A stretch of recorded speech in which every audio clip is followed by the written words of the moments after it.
ሰላም ጤና ይስጥልኝ እንደምን አላችሁ ውድ የቻናላችን ተከታታዮች። በዚህ ቻናል እውነተኛ ታሪኮች፣ ልብ ወለዶችና የሳይኮሎጂ መጽሐፍት ይነበባሉ። ሰብስክራይብ በማድረግ ቤተሰብ ይሁኑ። መልካም ቆይታ። ታዳኛዋ ልዕልት ክፍል 6። መኪናውን እያሽከረከረ ከፊት ለፊቱ ባለው የኋላ ማሳያ መስታወት አንድ የፖሊስ መኪና ሰማያዊ መብራቱን ብልጭ ድርግም እያደረገ ሲከተለው በመመልከቱ ዳኒ የመኪናውን ፍጥነት መለኪያ ተመለከተ። 65 ማይል በሰዓት እየነዳ ነው። ማለትም ከተገቢው ፍጥነት 5 ማይሎች ጨምሮ ማለት ነው። እንግዲህ ምን ብሎ የትራፊክ ፖሊሱን መኪና አሽከርካሪ እንደሚያሳምን በማሰብ ለራሱ ጊዜ ለመስጠት ያክል የመኪናውን መስኮት መክፈቻ ቁልፍ ተጭኖ መስኮቱን ወደታች አወረደው። በመቀጠልም በመስኮቱ በኩል የመጣችውን የሴት የትራፊክ ፖሊስ ሲመለከት ፊቱ ፈገግ አለ። ይህቺ ሴት የትራፊክ ፖሊስ በጣም የሚስብ መልክና ቁመና ሲኖራት ቀይ ፀጉሯ እና የፖሊስ የደንብ ልብስ እንኳን ሊሸፍኑ ያልቻለው ሙሉ ፓፓያ ጡቶቿ ቀልብን የሚስቡ ናቸው። ጌታዬ መንጃ ፈቃዶትን እባክዎ። ለምንድን ነው ግን እንደዚህ በፍጥነት የሚነዱት? አለችው በዛ በፈረንሳይ ብቻ በሚታወቅ ያነጋገር ዘዬ።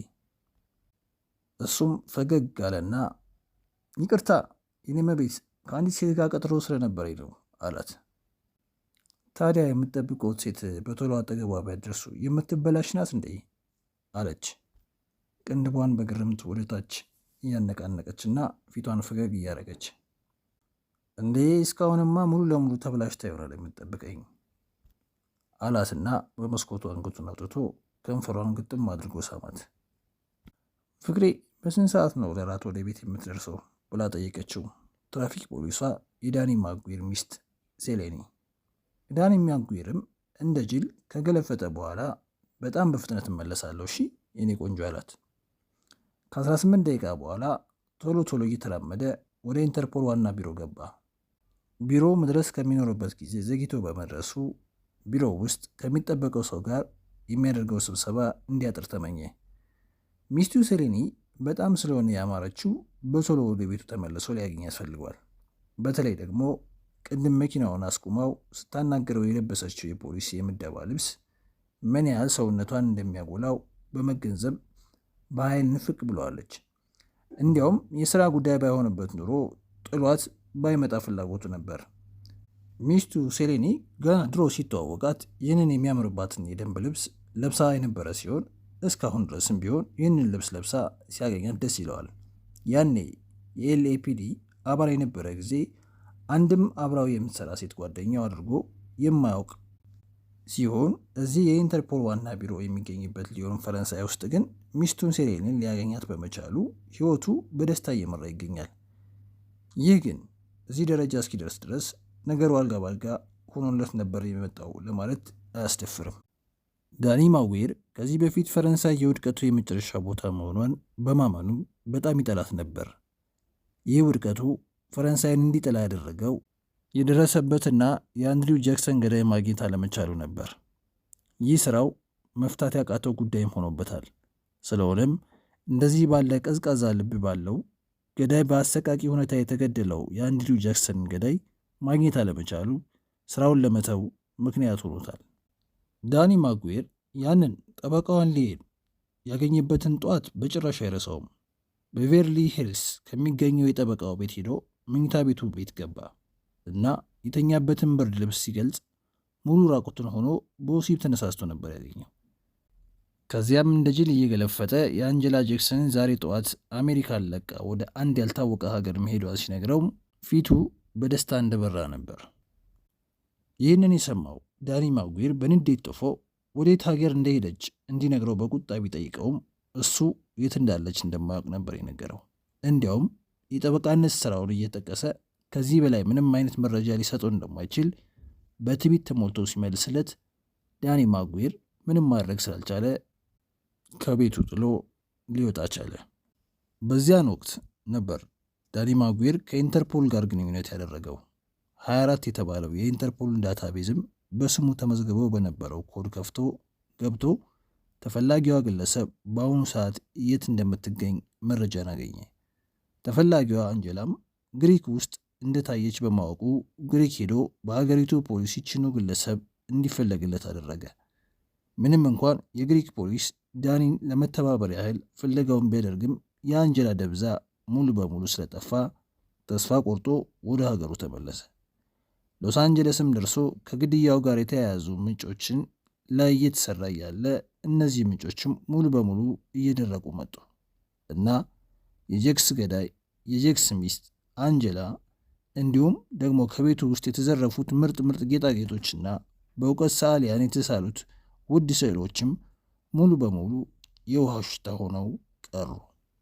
እናም ከግድያው በኋላ የተረፈው ነገር ቢኖር የጄክስ $400 ሚሊዮን ሲሆን እሱም ቢሆን ለሁለቱ ሕፃናት ማሳደጊያ ድርጅቶች በስጦታ መልክ ተሰጥቶ ነበር። ከዚህ በኋላም የዳኒ ማጉዌር አለቆች በነገሩ በጣም መፍረት ውስጥ በመውደቃቸው የግድያውን ወንጀል በሌሎች ወንጀሎች ይኮረጃል በማለት በጉዳዩ ላይ አንድም አይነት አስተያየት ሳይሰጡ ቀሩ። ስለዚህም ዳኒ ማጉዌር የተሰጠው ሌላ ስራ ወደ ተራ ወንጀል ምርመራ ቡድን ውስጥ ሊያዘዋውሩት ቻሉ። ይሄ ማለት ደግሞ ለዳኒ ኪሳራ ነበር። ከዚህም በላይ ደግሞ የግድያው ምክንያት በስርቆት ጊዜ በደረሰ አደጋ ጉዳዩን ደግሞ ያልታወቀ በማለት ፋይሉን ዘግተው ለዳኒ ከዚህ በኋላ የአንድሪው ጃክሰን የግድያ ወንጀል ላይ አንድም ነገር እንዳይሞክር ቢሞክር ግን ከስራው እንደሚባረር ነግረውስ ነገሩ በዚህ አበቃ።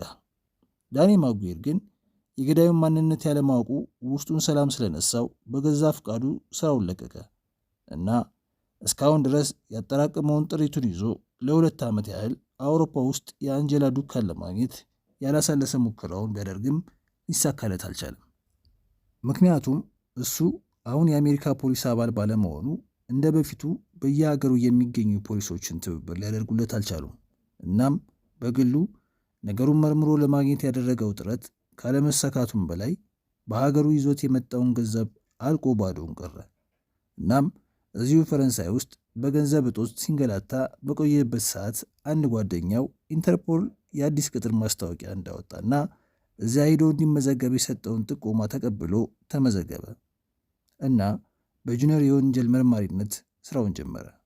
ስራውን በጀመረ በጥቂት ጊዜያቶች ውስጥም በጥሩ ሐሳብ አፍላቂና ስትራቴጂ ቀረጻ የሚል ሹመትን ወዲያው ሊያገኝ ቻለ። በእርግጥም ደግሞ ይህ የወንጀል መርማሪ ቡድን ለስራው የሚያስፈልጉትን ሰዎች በቶሎ ነገሮችን የሚለምዱ በማንኛውም ሁኔታ ውስጥ ቢሆኑ በፍጥነት ማሰብ የሚችሉ እንዲሁም ደግሞ ከሰዎች ጋር ተባብረው መስራትን የሚጠይቁ በመሆናቸው የዳኒ ማጉዌር ስኬት እነዚህን ነገሮች በማሟላት ተጀመረ። የመጀመሪያ ስራው የአንድ ኮሪስካ የወንጀለኛ ቡድን ግድያ መርምሮ ማወቅ ነበር። በተለይ ደግሞ ሌሎች የውጭ ሀገር ፖሊሶች በምንም አይነት መንገድ ይህንን ጥብቅ የሆነ ማህበረሰብ አልፈው በመግባት መረጃ ማግኘት አስቸጋሪ መሆኑን እያወቁ እሱ በብቃት ተወጡ 5 አደገኛ የተባሉ ወንጀለኛ ቡድኖችን መሪዎችን ይዞ ለፍርድ በማቅረቡ ተቀባይነቱ ከፍተኛ ሆነ። በመቀጠልም በሰሜን አፍሪካ ውስጥ አንድ የእስልምና ሃይማኖት ሼክን ገዳይ ይዞ ለፍርድ በማቅረብ ስራውን ሁለተኛውን ስኬት ተቀዳጀ። ሶስተኛው ስኬቱ ደግሞ አንዲት የቬንዙዌላ ሀገር የቁንጅና ውድድሮችን አሸናፊ ቆንጆ ጠልፎ የወሰደ ሰው በማግኘት ልጅቷን ማስመለስ መቻሉ ነበር። በእርግጥ ልጅቷ የአንድ ሩሲያዊ ተወላጅና ቬንዙዌላ ውስጥ የነዳጅ ዘይት ማውጫ ጉድጓድ ባለቤት የሆነ ሰው ውሽማ የነበረች ሲሆን ኢንተርፖል ኃላፊነቱን ወስዶ ልጅቷን በመፈለግ ሊያገኛት ሲቻለው ምንም እንኳ ልጅቷ አካሏ ተቆራርጦ በቆሻሻ መጣያ ላስቲክ ከአንድ ሆቴል ውስጥ ተጥሎ ነበር ያገኙት። እናም ዳኒ ይህንን አዲሱ የኢንተርፖል ስራ በጣም ስለተመቸው ፈረንሳይን በጣም እየወደዳት መጣ። ከዚህም በላይ ደግሞ ሴሊኒን ሚስቱን አድርጎ ስላገባት በጣም ተመችቶታል ማለት ይቻላል። ይህ ሁሉ ቢሆንም ግን የአንጀላ ጄክስ ነገር አሁንም ቢሆን ውስጡን ሰላም ስለነሳው ነገሩን በግሉ መርምሮ ቀጠለ። በተለይም ደግሞ እሷ ከግድያው በፊት ምን አይነት ሰው እንደነበረች የማወቅ ፍላጎቱን በጣም ምቾት እየነሳው ተቸግሮ ነበር። በተለይ ደግሞ ፋይሉ በዘረፋ ጊዜ በተደረገ የተፈጸመ ግድያ ተብሎ መዘጋቱን በፍጹም ሊቀበለው አልቻለም። ምክንያቱም አንድ ዘራፊ ምንም አይነት መንገድ የተዘራፊውን ሰው በአሰቃቂ ሁኔታ ገድሎ ይጠፋል ማለትን ሊቀበለው ያልቻለው ቀልድ ነው። ግን በመጨረሻ ይህንን ስለ አንጀላ ጄክስ የሚያደርገውን ክትትል እና ፍላጎት ከሙያ ስነ ምግባር ውጪ መሆኑን ተገንዝቦ እሷ እኮ ሄዳለች ውዴ፣ እኔ ይሄው አጠገባለሁ አይደል፣ የኔ ፍቅር ብቻ አይበቃም ብላ በተሰበረ ልብ ስትጠይቀው እንዴ አንቺማ ለእኔ ከበቂ በላይ ነሽ፣ ስለዚህ ነገሩን ትቼዋለሁ ብሎ ከመለሰላት በኋላ የአንጀላን ጃክሰን ጉዳይ እርግፍ አድርጎ ትቶት ነበር። ግን ነገሩን ከተወ በኋላ አንጀላ በህልሙ እየመጣች ይህንን አረመኔ ገዳይ ፈልጋ አገኘው እያለች መወቶቷን አልተወችም ነበር። የእሷን ጉዳይ እርግፍ አድርጎ መኖር በጀመረበት ወቅትም በትዳሩ እጅግ ደስተኛ ሆነው ለመቆየት ችሎ ነበር። አንድ ቀን አንድ ማታ ዳኒ የተባለ አሜሪካዊ አንድሪው ጃክስ የሚል ጽሑፍ ብቻ በኢሜል አድራሻው ላከለት። ከዚህም በኋላ በተደጋጋሚ በኢሜይልና በስልክ እየወተወተው በግድያው ላይ ተጨማሪ መረጃ እንዳገኘና ፋይሉን እንደገና አስከፍቶ ምርመራውን እንዲጀምር ሲነግረው ቆየ። ዳኒ ለብዙ ጊዜ ለሰውየው ምንም አይነት መልስ ሳይመልስ ቢቆይም በመጨረሻ ግን ዳኒ ያገኘውን መረጃ ለኤልኤፒዲ ፖሊሶች እንዲያስረክብ ነገረው። ሰውየው ግን ግትር ከመሆኑም በላይ በሚቀጥለው ሳምንት ሊዮን ፈረንሳይ ውስጥ እንደሚመጣና እሱም በአካል አግኝቶ እስካላነጋገረው ድረስ ወደ አሜሪካ እንደማይመለስ ነግሮት ነበር። እናም እንደ ቃሉ ወደ ፈረንሳይ መጥቶ አሁን ቢሮው ውስጥ ቁጭ ብሎ እየጠበቀው መሆኑን ከአንድ ሰዓት በፊት ጸሐፊው ደውላ ነገረችው። እሱን እዚያው እንዲቆይና ወደ ቢሮ እየመጣ መሆኑን ከነገራት በኋላ ነበር ወደ ቢሮ የመጣው። ሚስተር ማት አለው ዳኒ በቅሬታ በተሞላ ድምፅ። እስቲ አንዴ ይምጡ ብሎት ወደ ቢሮ ይዞት ገባ። ቢሮው ሰፊና የተቀናጣ ነው። ቢሮው መርማሪው ከኤልፒዲ ውስጥ እያለ የተሳካ ስራ እንደሰራ ይገልጻል። ቢሮው ውስጥ በየቦታው በርካታ የባለቀይ ፀጉር ሴት ተሰቅሏል። ይህንንም ያየው ማዴሊ አንዱን ፎቶ አነሳና ሚስት ናት ብሎ ጠየቀው። ዳኒ ማጉዌርም በአዎንታ ራሱን ነቀነቀለት። ማትም በጣም የምታምር ሚስት ነው ያለ ሲለው ዳኒም አውቃለሁኝ፣ አሁንማ ቤት ቁጭ ብላ እኔ እየጠበቀች ነው አለው። እና እሺ ለምን ነበር የፈለከኝ አለው። ማትም የልቡ ምት እየጨመረ በአጭሩ ነገሩን ለመቁረጥ የሚጣደፈው መርማሪ እየተመለከተ የአንድሪው ጃክሰንን የሞት ምርመራ እንደገና መክፈት ትችላለህ ሲል ጠየቀው። ዳኒም ፊቱን ቅጭም አድርጎ ምን ያደርግልኛል ብለህ ነው? ለምንስ ብዬ ነው የሚከፍተው አለው። ምክንያቱም አሁን ግድያውን በተመለከተ አዲስ መረጃ ተገኝቷል። መረጃውን እኮ ለኤልፒዲ እንድትሰጣቸው ነግሬህ ነበር። ይህ ጉዳይ ከዚህ በኋላ በእኔ ስራ አይደለም ብሎ መለሰለት። አንተ እኮ የኢንተርፖል ፖሊስ ስለሆንክ ነው፣ መላው ዓለም በስርህ ነው አይደል? ጠየቀ ማት። አንተ እንደምትለው ነገሩ ቀላል አይደለም ብሎ ዳኒ አጉረመረመ። እንደዚያ ይመስለኛል እንግዲህ አለና ማት በአንገቱ ወደፊት አስግጎ ዳኒን በአትኩሮት አየው። ሰውየውን በስልክ ሲያናግረው እንደነበረው ግትርና መንቻካ አይነት ነበር። ይኸውልህ ለኤልፒዲን ነገሩን ትቶታል። በዚያ ቀን ደግሞ እዚያ ቢሮ ውስጥ የሚገኙ ሰዎች በሙሉ የማይረቡ ናቸው ብሎ ማት ተናገረ። ዳኒ መከራከር ስላልፈለገ ዝም ብሎ ቆየ። በመቀጠልም ማት የተናገረው ንግግር የደም ዝውውሩን አቆመው። ሌላ አዲስ ተመሳሳይ ግድያ ከዚያ በኋላ እንደተደረገ ብነግረስ? ዳኒ ማጉዌር እንደምንም ራሱን አረጋግቶ በየቀኑ በመላው ዓለም እኮ በርካታ ግድያዎች ይፈጸማሉ።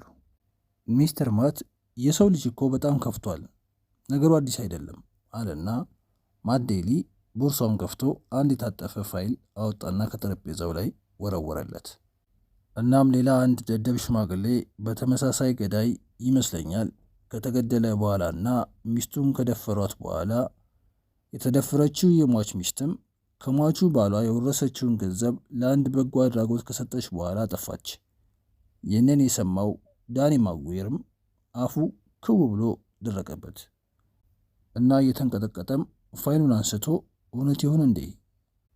ከዚህ ሁሉ ጊዜያት በኋላ የአውሬ ገዳይ ድጋሚ ጥቃት ፈጸመ ማለት ነው ብሎ አሰበ እና የት ነው ግድያው የተፈጸመው በማለት በሹክሹክታ ጠየቀ። ለንደን ነው። ከ5 ዓመት በፊት የተገዳዩ ሰው ስምም ፒርስ ሄንሌ ይባላል አለው። ለንደን 2001 ቸስተር አደባባይ ከቤልጋርቪያ እምብርት የኤንቶን በስተጀርባ በኤልሳቤት ጎዳና ይገኛል።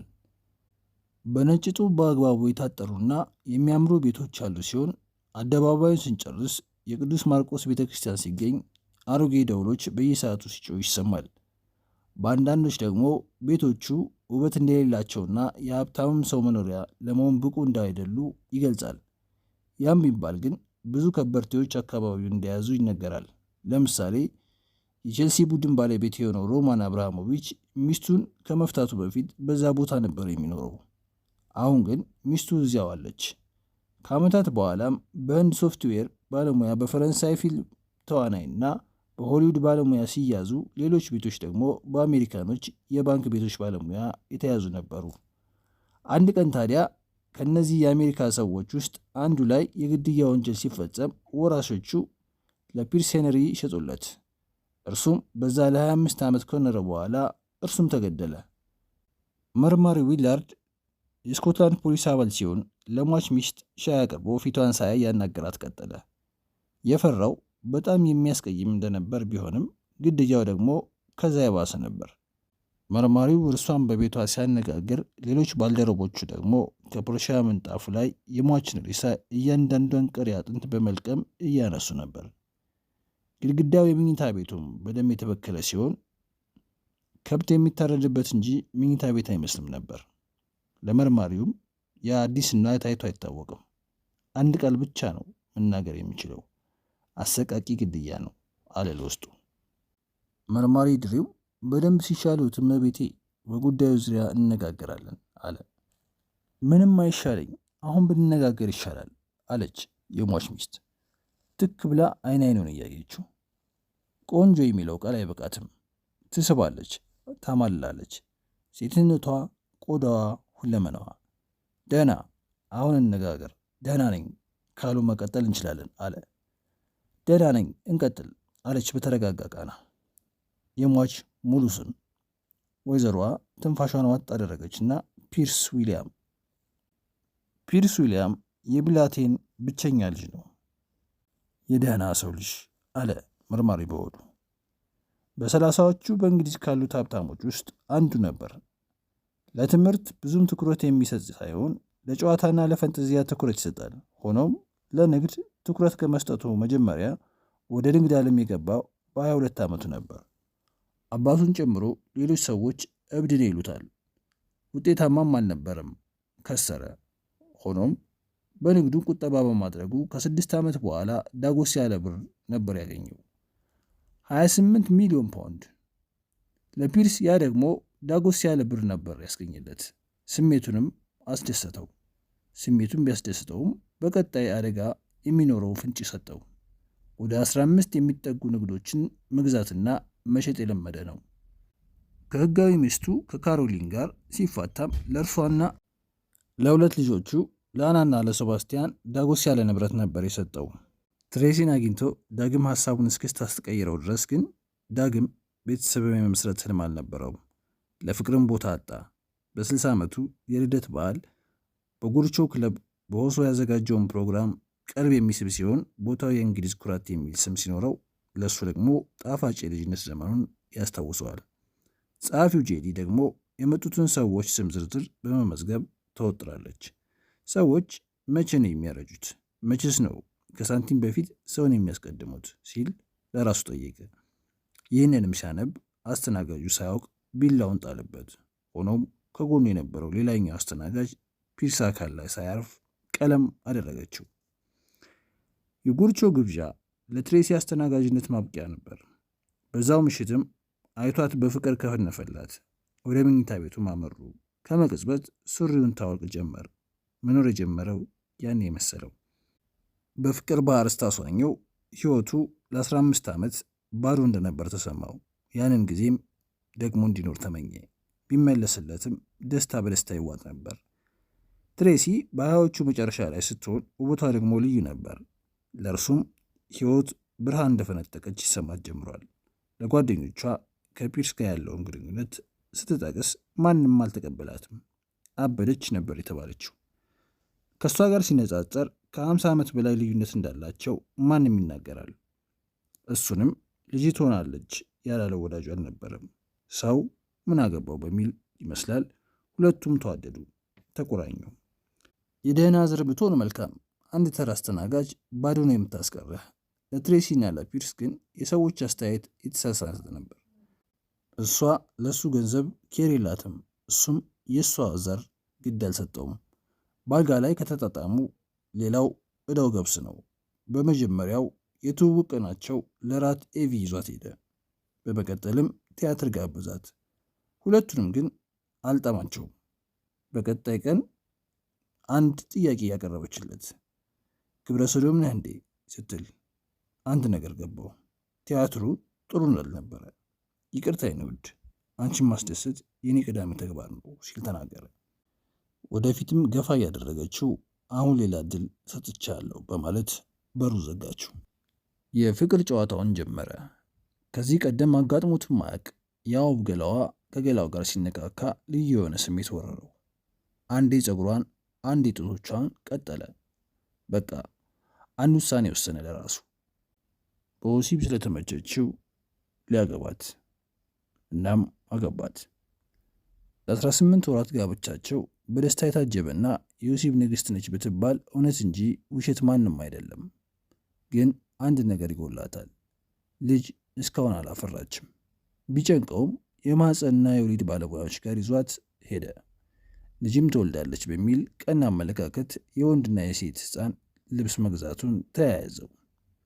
ፍሬ ከእርሷ እንዲያገኝ ፈጣሪውን በመማፀን ልጆችስ አለ መርማሪ ዊላርድ ጡቶቿን እያየ። ወጣ ብለዋል አለች። ልጅ እንዳላት ሁሉ ፊቷ ወዲያው ጠቆረና ልጆች የሉንም፣ እኔ ነኝ ችግሩ ያለብኝ። ኦ በጣም ይቅርታ፣ ከመኝታ ቤቱ ላይ ክፍላችሁን ሳይ ያላችሁ አለ በማዘን። ሊሆን ይችላል እንዳሰብከው፣ ሌላ ጥያቄ የለም አለች አርዕስቱን ለማስቀየር በሚመስል መልኩ። አንድ ብቻ አለኝ አለ። መረጃ በመስጠት የምትችለውን ሁሉ ተናገረች። ስለተሰረቀው ጌጣጌጥ፣ ስለ ሰውየው የሰውነት አቋም፣ ግዙፍ ጠንካራ የድምጿ እንግዳነትና ከዚህ በፊት አይታም ሆነ አጋጥሟት እንደማያውቅ ከእንቅስቃሴውና ከድምፁ ያው ፊቱማ በጭንብል ተሸፍኗል አለች። ይሄ በጣም አስቸጋሪ ነው፣ ግን ባለቤትሽ ጠላት አለው አለ ለማረጋገጥ በሚመስል መልኩ። ግሬሲ ከት ብላ ሳቀችና ባሏን አስተዋወሰች። ሳቂታ ተጫዋች፣ በዓለም ላይ እንደሱ ያለ ደስተኛና ሰው ሁሉ የሚወደው ሰው ነበር ብላ ቀጠል አድርጋ፣ ግን በሺህ የሚቆጠሩ ከሂትለር በሚበልጡ ጠላቶች አሉት አለች። መርማሪው በመልሷ ተገርሞ እንዴት አለና ጠይቃት። ፒርስ ሀብታም ነበር፣ የተከበረ ሰው አይደለም እንዴ አለች። ቀጠል አድርጋም እንደዚህ አይነት ሰው ደግሞ በቀላሉ ሰው እይታ ውስጥ ይገባል። ስለዚህ ይህ ፉክክር የበዛበት ዓለም ደግሞ ጠላት በቀላሉ ያፈራልሃል። ባሌ ደግሞ በዚህ የታወቀ ነው ብላ በኩራት ተናገረች። መርማሪ ድሪው በአንክሮ ካያት በኋላ በአእምሮ አንድ ነገር ብልጭ አለ። ያም ሴትየዋ የወሲብ ሰው እንደሆነችና ተራ ሰው እንደማያረካት። እንዳለችውም ከሆነ 32 ዓመቷ ነው፣ ግን ላያት የ22 ዓመት ወጣት ነው የምትመስለው። ፒርስ ብዙ ጠላት አለው አለች። ቀጠል አድርጋም አንድ ትክክለኛ ጓደኛ ደግሞ አለው። ኦ ያ ማን ነው ሲል ጠየቃት። እኔ አለችው። ለመጀመሪያ ጊዜ ትሬሲ አይኖቿ በእንቧ ተሞሉ። ዳኒ ማጉዌር በአጠገቡ የተከመረውን ፋይል ሲያይ ልክ ርኩስ መንፈስ እንዳየ ደነገጠ፣ ፈራም። ሆኖም ማንበብ ስላለበት አነሳው። ለ20 ደቂቃም አነበበው። ስለዚህ ጉዳይ እንዴት አወቅ ሲል ጠየቀ። ማት እንደ ማጉረምረም አለና ስለዚህ ጉዳይ በቀጥታ ከኢንተርኔት ነው ያገኘሁት። ስለ ጄክስ ጉዳይ በጣም ተሳበኩ እና በመከታተል ቀጠልኩ። የሄንሊ ጉዳይም በእንግሊዝ ዳግም ህዝቡን አነጋግሯል። ጋዜጦችም እየጻፉ ነው በሰፊው። ምንድን ነው በጄክስ ጉዳይ ሊስብ የቻለው ብሎ ጠየቀ ዳኒ። እኔ ጸሐፊ ነኝ፣ መልስ ያላገኙ ጉዳዮች ደግሞ ይስቡኛል። የዳኒ አይን በጥርጣሬ አየው። ከዛም ቀጠል አደረገና ጋዜጠኛ ነህ ሲል ጠየቀው። አይደለም፣ የቴሌቪዥን ኮሜዲ ድርሰት ጸሐፊ ነኝ አለማት። ዳኒ በመገረም ካየው በኋላ ይህ ጉዳይ እንደ ቴሌቪዥን ስራው አስቂኝ አይደለም አለ። አዎ አይደለም አለማት ዳኒ ያለውን በመስማማት። ግን እኔ ቤተሰባዊ ግንኙነት አለኝ፣ አንድሪው ጄክስ አባቴ ነው አለ ፈርጠም አድርጎ። ዳኒም በጥርጣሬ ገልመጥ አድርጎ አንድሪው ጄክስ ልጅ አለው እንዴ ሲል ጠየቀው። ሐሳቡንም ለመሰብሰብ ሞከረና ድንገት ትዝ ሲለው አንድሪው ጄክስ ለካ አንጀላን ከማግባቱ በፊት ልጆች ነበሩት ሲል አስታወሰ። አንድ የቡድኑ አባል በጉዳዩ ዙሪያ ሲፈትሽ የነበረው ነገር ውጤት አልባ ነበር። ልጅ ነበረውን? በእርግጥ ነበረው? እርሱን አላቅም አለማት ቀጠለና ጃክና እናቴ የተፋቱት እኔ ገና የ2 ዓመት ሕፃን እያለሁ ነው አለ። እኔና እህቴን ክሌርን እናታችንና እንጀራ አባታችን አሳደጉን። ሆኖም ትክክለኛ አባቴ ጄክስ ነው። እስኪ አንመሳሰልም ብሎ ማት ዳኒን ጠየቀው። ዳኒም የአንድሪው ጃክስን ትክክለኛ ገጽ በአእምሮ ካመሳሰለ በኋላ አይ አትመሳሰሉም አለው። አባቴ እንደተገደለ ስሰማ ለጉዳዩ ትኩረት መስጠት ጀመርኩ። ስለዚህም በጉዳዩ ዙሪያ የሚጽፉ ነገሮችን ማገላበጥ ስራ የሆነ ሚስጥር የሆነ ነገር ደግሞ ምን ያህል እንደሚስብ አስበው አለና ንግግሩን ገታ አደረገ። ማት አዎ ብሎ በስምምነት ጭንቅላቱን ነቀነቀ። ለራሱም ይህ ሰው የአባቱ ሬሳ እንዴት እንደተመሰቃቀለና መኝታ ቤቱ ከብት እንደታረደ በደም እንደተጨማለቀ ቢያይ አሁንማ የሚለውን አይልም ነበር አለ። ስለ ሄንሪ ጉዳይ ሳነብ ላገኝ ፈልጌ ነበር፣ ግን ያኔ አንተ ደግሞ ሎስ አንጀለስን ለቀሃል። የስኮትላንድ ፖሊስን ለመረጃ ጠይቄ ነበር፣ ለመስጠት ግን ፈቃደኛ አልነበሩም አለና ፈገግ አለ። ዳኒም ምስኪንና ግልጽነቱን በማየት በውስጡ ማንነቱን ወደደው። እናንተ ፖሊሶች እንዴት አድርጋችሁ መረጃ ላለመስጠት ዘዴ እንደምትፈጥሩ ይገርመኛል ብሎ አጫወተው። እውነት ነው አለና የዓለም አቀፍ ወንጀል ምርመራ ሳይገባ ምን ያክል በአንድሪው ጄክስ ጉዳይ የተለያዩ ሰዎች ቢሮ ሲመጡ በተለያየ ቴክኒክ እንደሚመስጣቸው አስታወሰ። አቤት ጊዜ እንዴት ይሄዳል ሲልም ተደመመ። አንተንም ለማግኘት ብዙ ጊዜ ነው የፈጀብኝ። የዓለም አቀፉም የወንጀል ምርመራ መግባትህን ስሰማ እጅግ ገረመኝ፣ አላመንኩም።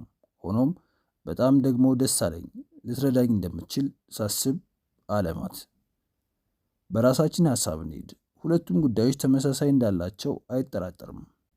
ሆኖም የኔ ቢሮ በጉዳዩ ላይ ጣልቃ እንዲገባ ጽሕፈት ቤቱን የራሱ የሆነ ሚና እንዲጫወት ወንጀሉ የተፈጸመበት ሀገር ፖሊስ እርዳታ ሊጠይቀን ይገባል። ያም ሲሆን ብቻ ነው እኛ በቅርበት ልንሰራ የምንችለው አለና ንግግሩን ቋጨ። ማት ወዲያውኑ ስለመመሳሰሉ እያወራን አይደለም። እነዚህ ወንጀሎች ኮፒ ሊሆኑ ይችላሉ። ልብ በል ሟቾች በእድሜ የገፉ ናቸው፣ ሀብታሞችም፣ ወጣት፣ ምናልባትም የሚወልዳቸውን ያገቡ። ሁለቱ ደግሞ ተደፍረዋል። ድርጊቱ ከተፈጸመ በኋላ ደግሞ ዱካቸው ጠፍቷል። ንብረታቸውን ስታይ ለእርዳታ ድርጅቶች አስረክበዋል። ፍንጭ ደግሞ በሁለቱም ዙሪያ አልተገኘም ብሎ ልክ እንደ መርማሪ ፖሊስ አስረዳው። ዳኒም የልብ ምቱ እየጨመረ ቢሆንም ገጠመኝ ሊሆን ይችላል አለ። ምን አይነት ነገር ነው? ያሰረበት ገመድ እንኳን ተመሳሳይ ነው አለና ሳያውቀው አንባረቀ ዳኒ ላይ። ዳኒም ይህን ሲሰማ ጭንቅላቱን በሁለት እጁ በመያዝ ዳግም እንዳይፈጸም ጸለየ። ተመልከት፣ አንተ በስራህ የራስን የሆነ ሂደት አለ። ገዳዩ ግን እስካሁን ተግባሩን እየፈጸመ ነው። ይህ ሰው በላ የመጫወቻ ካርዱን በእጁ በመያዝ አሁን ድረስ ፈረንሳይ ነው ደግሞ ያለው አለና በእርግጠኝነት ተናገረ። እንዴት በእርግጠኝነት ይህን ሁሉ ትላለህ ብሎ በትዝብ ጠየቀው። ማትሌልም የተቀመጠበትን ወንበር እየተደገፈ 2 ቃላት ብቻ አለ፣ በራስ መተማመን መንፈሱን እየታየበት። ዲዲየር አኑይ፣ ሴንት ትሮፔዝ ፈረንሳይ 2005። ሉሲያን ዲ ፎርጄስ በሮ ሜሪጅ ጎዳና ቀስ እያለ መጓዙን ቀጠለ። ለእኔ ህይወት መልካም ነች እያለ። በሴንት ትሮፔዝ የጸደይ ወራት ብዙም አይስብም። ጸደይ ነው ከሚባለው አደገኛው በጋ ቢባል ያስኬዳል። በየመንገዱ ዳርና ዳር የተተከሉ ዛፎች ግን ለአካባቢው ውበትን፣ ለሰው ደግሞ መልካም አየርን ሲጋብዙት፣ ለአይኑ ደግሞ የተሰሩት ቤቶች ጥሩ መስህብን ፈጥረዋል። ሉሲያንም አይኑ ቤቶቹ ላይ ነበር። የወጣባቸው ገንዘብ በአእምሮ እያሰበ የሚሄደውም ወደ አንደኛው ቤት ነው። የአካባቢ ሰዎች እንደ ኩራት እንደ ትልቅነት ወደሚያዩት ቪላ ፓራዳይስ። የሚገርም ስም ለነገሩ። በአንድ ወቅት የዘፋኞች ቁንጮ ከነበረ የማርሴል ሰው ይህንን ቢሰራ ምን ያስገርማል አለ በማመሰላሰል። ቪላ ፓራዳይዝ የደንበኛው ቤት ነው። በጣም ጨዋ ሰው፣ ሰው አክባሪና የተቀናጀ የተደራጀ እንደሆነ የሚነገርለት የማርሴል ወንጀለኞች ቡድን ጋር ባለው ጥብቅ ቁርኝነት ከሱ ባህሪ ጋር ነገሩ ባለመመሳሰሉ ዘወትር ስለሱ ሲያስብ ራስ ምታቱ ይነሳል። ሉሲያን ሆኖም ከዕለታት በአንድ ቀን የእሱ የህግ አማካሪነት እንደሚያበቃ አሰበና ተጽናና። በሪጎሪያል የጠዋት ቡናውን እንደጨረሰ ስንት የፍቺ ጉዳዮችን በዚህ ሰው መከታተሉን አሰበና ለራሱ ከት ብሎ ሳቀ። 4 ነው ወይስ 5 ሲል በመንገረም የአሁኑስ 5 ነው። በገንዘብ በኩል ሲለካ ከዚህ ሰው ዳጎስ ያለ ነገር አግኝቷል። በቤቱ በር ላይ የተገጠመውን የመግቢያ ማሽን ቁጥር እየተጫነ ይሄኛው ጉዳይ ምን ያክል ጊዜ ሊፈጅበት እንደሚችል አሰበ። ከዚህኛዋ ጋር ጋብቻ የወራት ስለሆነ ምንም ያህል ጊዜ እንደ በፊቱ ስለማይፈጅበት ተደሰተ። እሷ ብቻ በቀላሉ የሚሰጣትን ትቀበል እንጂ ሌላ ወዳው ገብስ ነው ሲል አሰበ። ልክ በሩ ሲከፈት የተቀበለው የሜዲትራሪያን ሰማያዊ እብነበረድ ሲያብረቀርቅበት መንግስተ ሰማያት የገባ መሰለው። ዋና ጉዳይ መፋታቱ ነው። መልካም ቀን ይመስላል። ገንዘብ የሚታፈስበት ለጠበቃው የሉሲያን ጋብቻ ጅምር መልካም ይመስል ነበር። ሌሎቹ በመጥፎ ሲጀምሩ፣ ይሄኛው ግን መልካም ጅማሮ ነበረው ሲል አሰበ። መጀመሪያ ሉሲል ነበረች። ውባ ሉሲል እንዴት ነበር የምፈልጋት የምወዳት! ያኔ 20ዎች ውስጥ ነበር። የመጀመሪያ ፊልሙን የሰራበት ዘመን ያ ነበር ሁለቱንም ያስተዋወቀው። ሉሲል 44 ዓመቷ ሲሆን ያገባች የዲዮዲዮር እናት ሆና ነበር የምትተውነው። ዋና አዘጋጁ ስለሚወዳት ይህንን ቦታ እንድትጫወት ለመናት። እሷም ይሻለች። በዛም ፊልም ሳይሆን አይቀርም የተጋበዙት። በ1951 ጄን በፈረንሳይ ሌልና ስሙም በመልካም ተክሎ ነበር። የዘር ግንዱ ከፐርሺያ ሲሆን በኪነ ጥበቡ ደግሞ ያሞገሳቸውን እደጉ የሚያስብል የነቀፋቸውን ደግሞ የሚያስጠላ ተጽዕኖ ፈጣሪ ሰው ነበር። ጥቁር ዓይንና ጸጉር ያለው ዲዲየር ይሄው ሰው ወደደው። ስሙ ከፍ ከፍ ይል ዘንድ በተለያዩ ፊልሞች ላይ ማንሰራራቱን ቀጠለ። ስኬት ጎረፈለት። ከዚያም በመጠቀም በቀላሉ ሉሲን በእጁ ያስገባ። ዲዲየር ኖይ 10 ዓመታትን ወደኋላ ሄዶ መቃየስ ሲጀምር ሉሲን እንደ አምላክ መመልከት፣ ለጾቿና ለከንፈሮቿ ዘብ መቆምን፣ ለአካሏ እንደ ቤተ መቅደስ መንከባከብን በእጅጉ ስለተመኘ ፈለገችው። እርሱም እርሷን ላለማጣት ሁሉን ነገር አደረገ። የፍቅሩ ንግሥት ናትና ፍቅርን ጀመሩ። በ3 ሳምንታቸውም ሉሲን አረገዘች። ምንም ችግር የለም አለ ዲዲየር ማርገዟን ከመጤፍ ሳይቆጥር። እባክህ ልጄን ንገረው አለች ሉሲን። ሁሉም ይሰማሉ ብሎ መለሰ ዲዲየር። ለልጄ መናገር አለብህ አለበለዚያ ዋ አለች መልሳ። ዋ ምንድን ነው ሲል ጠየቀ። አስወርደዋለሁ፣ ካላገባኝ በሕግ አስወርደዋለሁ ስትል ተናገረች። ጋብቻው አልቀረም ተፈጸመና የሀገር ምድሩ መነጋገሪያ ሆነ። እርጉዟ ሉሲን ለጥቂት ወራት ከዲዲየር ጋር የፍቅር ግንኙነት ገብታ የነበረ ቢሆንም ጽንሱ ሞተ። ጄንም ሉሲን አጽናንቶ ስሟ ደግሞ መነጋገሪያ እንዳይሆን አደረገ። ሉሲን ላይ በሰራው መጥፎ ድርጊት ለቀጣዩ 8 ዓመታት ስሙ ተደብቆ ዝነኝነቱ ተዘንግቶ ቀረ። ዳግም ያንሰራራውም ከጄን መሞት በኋላ 30 ዓመት ሲሞላውም ነበር። በዛም ወቅት ሁለተኛ ሚስቱን ሄለን ማርኮንን ከቶላስ አገባ። በእርግጥ ቆንጆ ጨዋ ድንግል መሆኗ በቶሎ አልጋ ላይ አልወጣችም። እስከሚያገባት ድረስ ጋብቻቸውን በጣም ደስተኛ ቀን ነበር። ምሽቱ እስኪመጣ በዲዲየር አእምሮ ውስጥ የሆነ ነገር ይመላለስ ጀመር። ለምን ሙሽራዋ ከእርሱ ጋር መተኛት እንዳልፈለገች ማሰብን። ሆኖም ሰዓቱ ደረሰና ሲፈትሽ ድንግልናዋ ንጹሕ ነች አለ ዲዲየር። ጋብቻው ከጅምሩ ችግር ቢኖርበትም ለ5 ተከታታይ ዘመናት ቀጠለ። እሱም ዝናውን ተጠቅሞ ማጭበርበሩን ቀጠለ። ያ ደግሞ ለእርሷ የራስ ምታት ፈጠረ። ሄለን ባሏ ምን እንደሚሰራ ብታውቅም ማፍቀሯን ግን ለመተው ተቸገረች። የገላዋን እርካታ ወደ ጎን በማለት ባሏ አንድ ቀን ወይ እርሷ ብሎ ወደ ሚስቱ እንዲሰበሰብ ትመኝ ጀመር። ሆኖም 35 ዓመት ሲሆነው ሕይወት ሄለን እንዳሰበችው አልሆነም። ለ5 ዓመት እንደ ሕፃን ልጅ ስታባብለው የነበረው ፍቅረኛዋ ትዳሯን አጣችው። ለዛም ምክንያቱ እሷ ሳትሆን እርሱ ነበር። ሀብትና ዝናው የውጭ አማረው። በስተመጨረሻም ሄለንን ፈታት። ቀጣዩዋ ፓስኬል ስትሆን ይህቺ ሴት ደግሞ የዲዲየርን በሀብት ላይ ሀብት የሁለት ልጆች አባትም ያደረገችው ነበረች። ሆኖም በተቅበዝባዥ ባህሪው ፈታችው። የምትቀጥለዋ ካሚል ስትሆን በዚህ ወቅት የእርሱ ዕድሜ ወደ 50ዎቹ ይጠጋ ነበር። በ30 ዓመት ዕድሜ ብታንስም በወቅቱ አለች የምትባል ሞዴል ነበረች። እሷ ግን የዕድሜ እኩያዋ አድርጋ ነበር የምታየው። ሆኖም ከዲዲየር ጋር ለ3 ወራት ቆይታ ከልጅ ጋር ተኝታ ተገኘች። በዚህም ምክንያት ትዳሯን ስታጣ በሉሲያን እርዳታ በቀጣይ እንዳታገባና ምንም አይነት ውርስ እንዳታገኝ ልጁንም የውርስ መብቱን አሳገደ። በዚያው በሴንት ትሮፔዝ እድሜው ሲገፋ ከስራ ተሰናብቶ መኖር ሲጀምር የራሽያ ሴቶችን ለጭን ማሞቂያነት ሲጠቀም ከቆየ በኋላ ዘመን ሲያልፍ ዘመን ሲተካ የሚስት ነገር ከእንግዲህ ለዲዲየር አበቃለት ሲል ወዳጅ ዘመድ ጠበቃውን ጨምሮ እነሆ አለ ዲዲየር ሰውን በቁንጉልልጅ ስሜት። ከ4 ወራት በፊት ነበር ራሻዊ ሴት ኤሪና አዲስ ሴት ወደ ቤቱ የገባችው። ግን ሰዎች እችን ሴት ጭኑን ያሞቁት ከነበሩት ውስጥ አንዷ ሳትሆን አትቀርም ቢሉም ዳግም ወደ ትዳር ህይወት ያስገባችው እሷን ይችላሉ። እውነታው ግን ያልነበረም። በ30ዎቹ የዕድሜ ክልል ውስጥ ሀብታምና የተማረች ስትሆን ድሃ እንኳን ብትሆን ልቅም ያለች ቆንጆ መሆኗን ማንም አይክድም። ካያት ቀንና ሰዓት ጀምሮ በልዩ ፕሮግራም ላይ ፓርቲ ላይ መርማቾች ዲዲየር ከነፈላት። አዲሷ ሙሽራም በታሂት የጫጉላ ጊዜያቸውን እንዲያሳልፉ ይዟት ሲሄድ ለመጀመሪያም ጊዜ ጋዜጠኞች እንዳይከተሉት ሲከለክል፣ ለጠበቃውም ኤሪናን ካዩዋቸው ሴቶች ሁሉ ትበልጣለች፣ ለማንም የማላጋራት ነች፣ ወንድም ይሁን ሴት እሷን አተኩሮ ካየብኝ እንደምገለው አትጠራጠር፣ ምን እንዳስነካችኝ አላውቅም አለ። ዲዲየር ከአንጀቱ ድስት ግጣሙን አያጣም እንዲሉ። ሆኖም ኢሪና ምንም ታደርግ ምን ነገሩ አውቁቷል። ሉሲያን ወደ ሰገነቱ እየወጣ አሰበ። ከጫጉላው ቤት ከወጡ ከ2 ሳምንት በኋላ በቁጣ ቃና ደውሎለት ፍቺ ይፈልጋሉ። በስልኩ ጮኸ። ያቺን ሽርሙጣ ልገላገላት እችላለሁ፣ ትሰማኛለህ?